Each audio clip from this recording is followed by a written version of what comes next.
Hey fragrance friends and fanatics, welcome back. It's Benjamin here at the Centaur Fragrance channel, bringing you another fantastic fragrance video. Before I start this, video and this content, I do want to say that if you're struggling in this time, if you're, feel alone, if you feel isolated, if you have any struggles, if you need a friend, I'm here for you. Feel free to reach out to me on Facebook Messenger. I have all this linked in my, in the description, my Instagram Messenger on my Instagram, and I'm definitely here for you, my friends. You don't need to feel alone. And of course, if you're ever looking for a certain fragrance, looking for certain notes, if you just want fragrance advice, I'm always here for you. So let's jump into this video today. I'm very excited to bring you some new fragrances from a brand new perfumer, a brand new fragrance perfumer who was kind enough to, send these to me, but I did win them in a giveaway. I did really well in the competition, and I'm happy to say that I won at least some samples. So very fun times that I can get connected with a brand new perfumer. More on the natural brands kind of scene, natural perfumer side. These aren't completely natural, but they do definitely try to approach that kind of line. Unda Priska and Meleg Perfumes are also doing a wonderful job. Brand new perfumers and brand new names.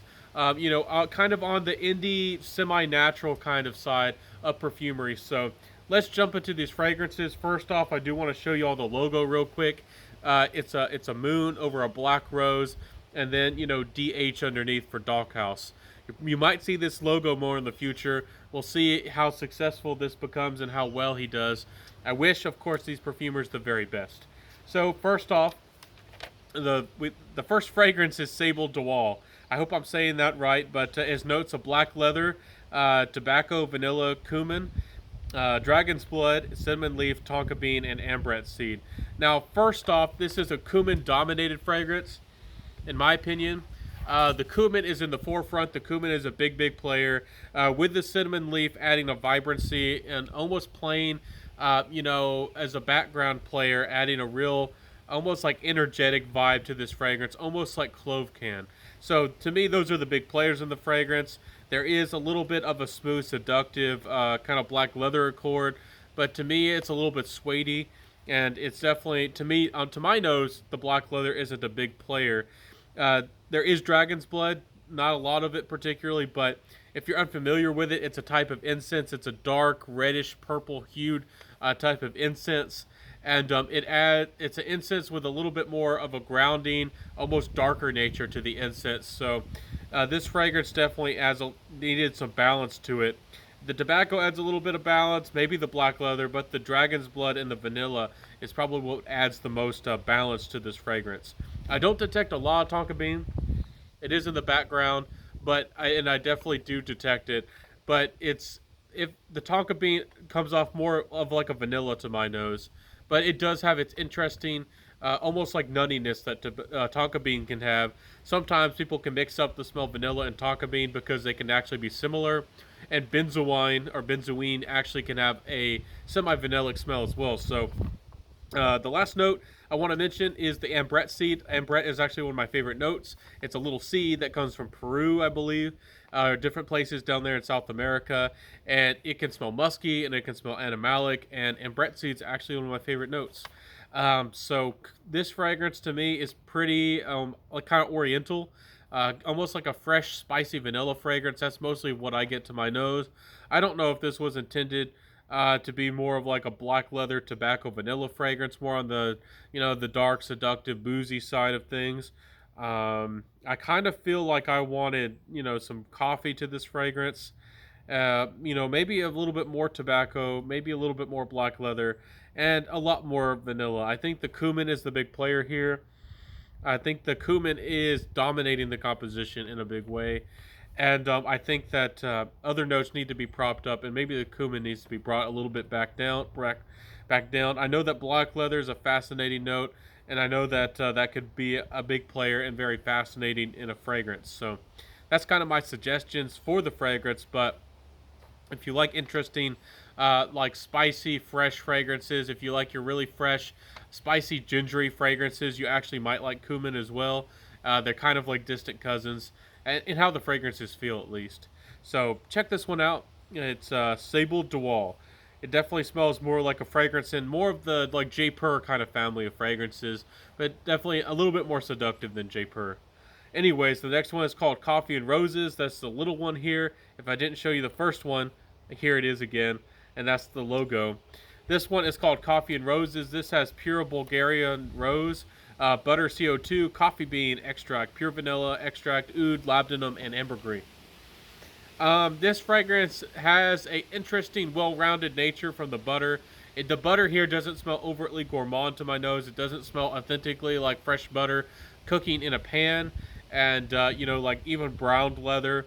You know, when you prepare butter for maybe seafood, it doesn't smell like that to me. But I really like how the butter really adds a really big, is a really big player in this fragrance. The Bulgarian rose adds it almost, this fragrance almost has a lavender like feel about this fragrance, and I find that really interesting. I don't know where it's coming from, but I'm thinking it's from the Bulgarian rose. To me, the rose here almost smells a little bit purple to me.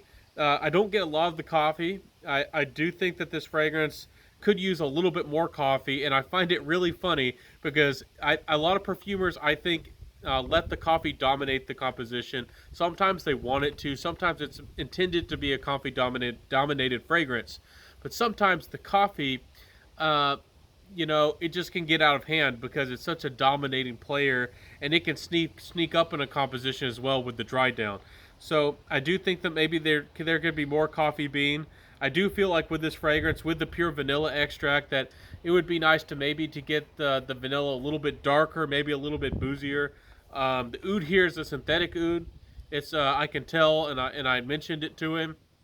It's a synthetic oud, so it's more in the background. It's not a big player. It's not scary. It's just adding a little bit of a vibrancy, a little bit of a interesting flair to the dry down. It's not really dominating, and it's not a real big player to the fragrance at all. Labdanum is a real interesting. I think it's like a resin, but it comes more from like a grass, and it's really interesting. I always feel like labdanum has an incense type of quality to it. So these fragrances they have weight to them, they have body, but they're still well rounded. And he's using incense, I think, really well in these fragrances. So first one had dragon's blood, and this one has labdanum. I think he uses incense really well. Ambergris. I don't know what kind of ambergris is in this fragrance. I kind of want, to my nose, in my heart, I kind of want this to become a darker fragrance. So I want, you know, more coffee bean. I want black vanilla, and I want black ambergris. To me, the ambergris isn't a big player in this fragrance. It would be nice to get a little bit more of the saltiness, maybe from the ambergris. I don't know if that's possible. I think adding more musk to this fragrance is kind of the opposite of what you want. I think this fragrance maybe could be a little bit darker, a little bit denser. So definitely getting more of that salty kind of nature getting into this fragrance would be nice. But overall, very pleasant fragrances. They're well composed. They transition well. There's no point in the fragrance from the transition from the top to the mid to the dry down, where I say like there was a leap. You know, like a vintage cologne, I see that there's a huge leap. It's one of the biggest, noticeable, in my opinion, blunders in perfumery I've ever probably smelled in a long time, is with a vintage cologne, is with that opening and how it transitions to the mid of the fragrance is just a complete flop. It falls on its face. There's nothing that helps the fragrance dance and transition and groove into the next, you know, the next stage, the next aspect of the fragrance. So these fragrances are well done.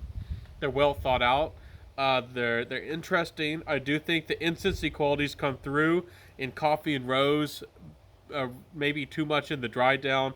I think that maybe there needs to be more rose and more coffee, more vanilla, and maybe some saltiness. But overall, really interesting fragrance. I like where this brand is going.